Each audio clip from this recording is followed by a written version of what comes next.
1989, Argentina estaba en llamas. Hiperinflación, crisis fiscal, un gobierno que entregó el poder antes de tiempo. El año 1989 no representa simplemente un cambio de administración, sino el colapso de un modelo de gestión estatal que había alcanzado sus límites físicos y financieros. La hiperinflación y la crisis fiscal actuaron como catalizadores de una arquitectura jurídica de excepción.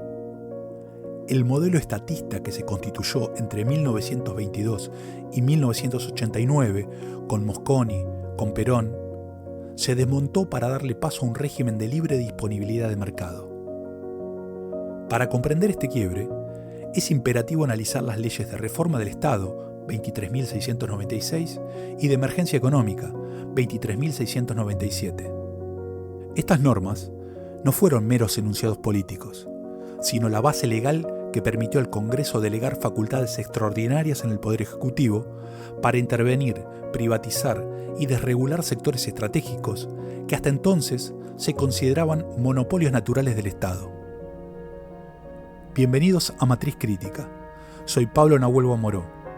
Hoy analizaremos el periodo 1989-2003, desregulación, privatización y la reforma constitucional que redefinió la relación entre la nación y las provincias sobre los recursos naturales y entre el Estado y los privados en materia de renta.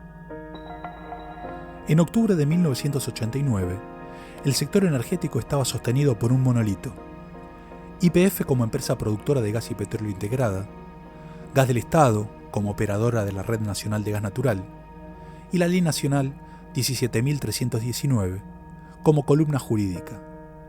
Un sistema de planificación estatal centralizado con 67 años de historia. Ante una crisis terminal, en 90 días, ese sistema fue reemplazado por otro. Significó un giro de 180 grados, un cambio de paradigma. Pero lo anecdótico fue que lo hizo bajo el paraguas de la misma Ley de Hidrocarburos de 1967, con 3 decretos firmados al amparo de las leyes de reforma del Estado y emergencia económica. Para entender la operación, hay que identificar el obstáculo central, el artículo 6 de la Ley 17.319. Su mandato era taxativo. Antes de exportar un metro cúbico de gas o un barril de petróleo, las necesidades del mercado interno debían estar cubiertas. Era una obligación legal vigente.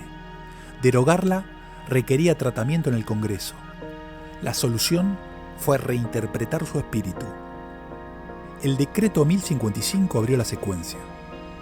Su argumento: vastos yacimientos marginales permanecían improductivos por falta de inversión privada. Sin inversión, no habría producción. Sin producción, el autoabastecimiento que ordenaba el artículo 6 nunca se alcanzaría. Bajo esa lectura, habilitar la libre disponibilidad del recurso no contradecía la ley. Era el mecanismo para cumplirla. El hidrocarburo dejaba de ser un bien bajo administración estatal y pasaba a ser propiedad del productor. El decreto 1212 atacó el eslabón siguiente. Extraer sin poder vender a precio de mercado internacional no resolvía el problema de inversión. Este decreto disolvió el sistema de precios administrados, alineó los valores domésticos con los internacionales y expuso a YPF a condiciones de mercado. Quedaba un tercer problema, el más determinante para el capital de largo plazo. La Ley 17.319 seguía vigente. El artículo 6 seguía en el texto. Cualquier gobierno podía invocarlo ante una crisis de abastecimiento y bloquear exportaciones de un día para el otro. Para un inversor que compromete capital a 20 años, esa contingencia hacía el cálculo imposible. El decreto 1589 resolvió ese problema.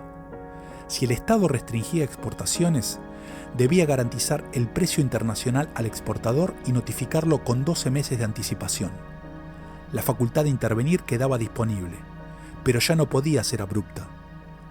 Además, ordenó el acceso abierto a la infraestructura de ductos para todos los operadores y fijó una regla para el gas. Sin acuerdo con el Estado en 30 días, el productor podía vender libremente. Los 3 decretos formaron una unidad. El 1055 habilitó la extracción privada. El 1212 creó el mercado a precio internacional. El 1589 garantizó la previsibilidad jurídica y el acceso a la red. En 90 días, la industria pasó de planificación centralizada a lógica de mercado, sin modificar una coma de la Ley 17.319. Los indicadores del periodo siguiente registraron el resultado: producción creciente, tarifas en baja, red de distribución expandida. El modelo operó dentro de los parámetros declarados. Pero lo que estos parámetros requerían como condición necesaria para que el sistema pueda sostenerse era nada más y nada menos que estabilidad macroeconómica, una condición que en 2002 desapareció. En 1992, la Ley 24.076 estableció el marco regulatorio del gas, la herramienta para hacer posible lo que los decretos del 89 habían anunciado: la privatización de gas del Estado. El sector se dividió en 3 segmentos: producción, transporte y distribución. Los 2 últimos pasaron a ser servicios públicos con concesiones privadas de exclusividad regional. Para fiscalizar el sistema se creó el Enargas, ente autárquico con poder de auditoría, sanción y aprobación de tarifas.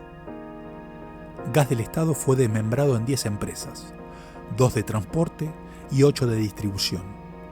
El gigante estatal, que había construido el gasoducto más largo del mundo en 1949, se convirtió en 1992 en 10 concesionarias privadas, sin una sola acción estatal. Eficiencia operativa mejorada, cobertura expandida, tarifas razonables por un tiempo. El modelo funcionó dentro de sus propios términos. Lo que no estaba en esos términos era qué ocurriría con los contratos en dólares cuando Argentina abandonara la convertibilidad. Otro paso en dirección al cambio de rol del Estado en el sector energético fue la sanción de la Ley de Federalización de Hidrocarburos 24.145 en el año 1992. Mediante esta ley, se aprobó la transformación de YPF de Sociedad del Estado a Sociedad Anónima, y también se declaró a su capital accionario sujeto a privatización. Pero, ¿cómo lograr su sanción en el Congreso de la Nación sin apoyo de las provincias? La respuesta está en su artículo 1. El Estado Nacional transfirió el dominio público de los yacimientos de hidrocarburos a las provincias en cuyos territorios se encuentren. El reclamo, que venía desde Famatina y Quiroga, finalmente se legisló. Pero el propio texto condicionó este traspaso a la sanción de una norma que modificaría la Ley 17.319. Esta norma tardó 15 años. Durante ese interregno, el mapa dominial y el mapa operativo decían cosas distintas. Las provincias eran titulares en el papel, los permisos y concesiones seguían bajo jurisdicción nacional. La federalización de 1992 fue una declaración de principios con eficacia diferida. En materia de recursos naturales e hidrocarburíferos, el hito jurídico más trascendental del período llegó en 1994, en oportunidad de la reforma constitucional. El artículo 124, incorporado por la reforma, introdujo una frase que iba a generar décadas de disputas. Corresponde a las provincias el dominio originario de los recursos naturales existentes en su territorio. El dominio originario implica que las provincias son las dueñas de los hidrocarburos y tienen derecho a percibir beneficios económicos directos como las regalías. La disputa que venía desde 1820 parecía saldada. Pero el constituyente excluyó deliberadamente la palabra jurisdicción del mismo artículo, una omisión que pocos advirtieron entonces y que define el sistema hasta hoy. Jurisdicción es la aptitud legal para legislar, regular y reglar las relaciones jurídicas que nacen del aprovechamiento de esos recursos. ¿Qué significa esto en términos concretos? Que entre los gobiernos provinciales y el gobierno federal existe una distribución funcional razonable. La Corte Suprema, en los fallos como Chevron y Pan American, lo sostuvo. El artículo 124 solo reconoce a las provincias el dominio originario, pero mantiene la jurisdicción regulatoria en manos del Estado Nacional para diseñar la política energética federal. Titularidad de los recursos en cabeza de las provincias y diseño de la política energética competencia del gobierno federal. Esta distribución de funciones define cada negociación entre ambos niveles de gobierno desde entonces. El modelo de los años 90 funcionaba bajo supuestos precisos: tipo de cambio fijo, contrato en dólares, tarifas que cubrían costos. En enero de 2002, estos supuestos dejaron de existir. La especificación de tarifas convirtió los ingresos de las licenciatarias a una fracción de su valor original. Las inversiones se detuvieron. La operación y el mantenimiento se contrajo a los niveles elementales de seguridad y la capacidad del sistema dejó de crecer con la demanda. La especificación fue una decisión de política macroeconómica en el contexto de una crisis sistémica que excedía al sector, pero sus efectos sobre el sistema de concesiones energéticas fueron inmediatos y duraderos. El Decreto de Necesidad y Urgencia 546 de 2003 fue el primer ajuste. Representó un paso fundamental en la federalización de los hidrocarburos al reconocer facultades de administración a las provincias sobre sus recursos ubicados dentro de las áreas declaradas de transferencia. Era el inicio de una revisión más profunda de los marcos contractuales de los años 90.